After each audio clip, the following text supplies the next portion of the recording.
El Fons Social Europeu finança el programa FST Europa. Aquest ofereix als alumnes de formació professional l'oportunitat de realitzar la formació en centres de treball de països amb un mitjà cultural i professional diferent.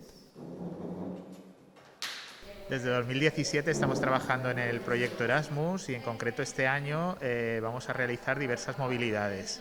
Tenemos 6 movilidades para alumnado de grado superior y 8 movilidades para alumnado de grado medio y 30 movilidades para alumnado de la ESO. Que como llevaba tiempo estudiando ya aquí en el Matís, dije, venga, para acabar el ciclo con buen sabor de boca, me voy a apuntar al proyecto Erasmus y he salido seleccionada y me voy a Riga.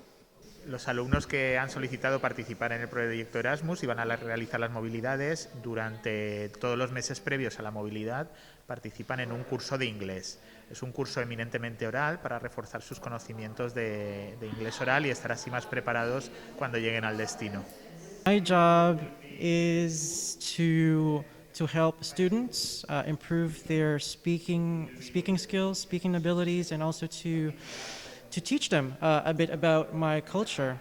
So I'm on a scholarship, just like the other language assistants.